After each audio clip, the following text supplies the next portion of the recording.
पंढरपूरमध्ये वारीनंतर 16 जुलैला double murder झाले होते. एक मुलं आणि आईचं एक मर्डर झाला होता. ते बंद खोलीमध्ये घरामध्ये तलवारी घेऊन वार केले होते असं ते एक दृश्य होतं. त्याच्यानंतर सतत ह्याच्यामध्ये इन्व्हेस्टिगेशन करतात आलेले आहे. ह्याच्यामध्ये टीमवर केलेले आहे. PI पोलीस स्टेशनचं टीम, SDPO आणि LCB असं ते सतत एव्हिडन्सेस गोळा करत गेले. खास करून आम्हाला फॉरेन्सिक एव्हिडन्सेस काही भेटले होते. जागावरती काही एव्हिडन्सेस होते. एक्झाम्पल काही फिंगरप्रिंट भेटले होते. नंतर आम्हाला TV जे होतं त्यांचं ते TV मिसिंग होतं, त्याचंही काही आम्ही टेक्निकल एव्हिडन्सेस आम्हाला भेटले होते. नंतर आम्हाला खास करून जे सस्पेक्ट होते त्यांचं आम्हाला संशय होते की आजूबाजूचंच असतील, जवळचे लोक असतील असं एक डाऊट होता. त्याच्यानंतर आम्ही CDR analysis, tower dump analysis, ते मृतक होता त्यांचा आम्ही पूर्ण डेटा गोळा करून सतत त्याच्यावरती अनालायसिस केले. नंतर आम्हाला एक 5-6 महिन्यानंतर काही इन्फॉर्मेशन भेटलं की काही सोर्सकडून की एकपेक्षा जास्त लोक ह्याच्यामध्ये इन्वॉल्ड होते. तर आम्हाला डाऊट आलं की 3 ते 4 लोक ह्याच्यामध्ये इन्वॉल्व होऊ शकतात. नंतर आम्हाला एक संशयित जे वॉचर म्हणून काम केलेलं आहे, हे मर्डरचा माहिती त्याच्याकडे होता.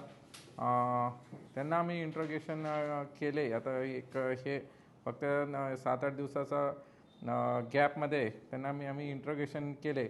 नंतर त्यांना ते टेक्निकल गोष्टी, त्याचा मोबाईल स्पॉटला होता, ते नवीन सिम कधी घेतलं होतं आणि असं काही गोष्टी आम्ही तयार करून त्याला व्यवस्थित इंट्रोगेशन केल्यानंतर ते एक जुविनाईल आरोपी आमचं समोर सगळं कबुली दिला. नंतर त्याचं स्टेटमेंटही झालं. नंतर आम्हाला जे मेन आरोपी होता ते इन्वॉल्व होते, ते दोन्ही मला चुलत भाऊ आहे. त्यांनी मेन आरोपी प्लॅनिंग केले होते.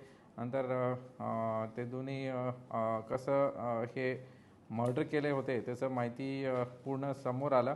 नंतर आम्हाला त्यांना आता काल आरोपी अटक केलेले आहे, 2 आरोपींना, आणि हे जुवेनाईल आरोपी त्याला जुवेनाईल कोर्टात प्रोड्यूस केलेले आहे. तसेच आम्हाला काल ते TV जे ते डिस्ट्रॉय केले होते ते आम्हाला ते पंढरपूरचं चंद्रभागा नदीमध्ये सापडले आहे. आज वेपन जे यूज केले होते तेही आज रिकव्हरी झालेले आहे. तसंच आम्ही हे सगळं जे वेपन यूज केले होते आणि काही टेक्निकल एव्हिडन्स हे गोळा करून आरोपी निष्पन्न करून गुन्हा डिटेक्ट झालेले आहे. हे पूर्ण क्रेडिट ASP पंढरपूर प्रशांत दगडे, त्यांचं टीम, नंतर LCB टीम आणि पोलीस स्टेशनचं टीम, हे सगळं मिळून काम केलेलं आहे. प्रत्येक अधिकारी, अंमलदार वेगवेगळं त्यांना क्लू भेटलं, एव्हिडन्स भेटलं, ते जॉईन करत गेले आणि नंतर खूप कमी क्लूमध्ये त्यांना सगळं उघडकीस आणण्याचं त्यांचं श्रेय जाते. धन्यवाद. कोणत्या कारणावरून झाले, काय आले हे मोटिव्ह त्यांचं किरकोळ भांडण होत होतं.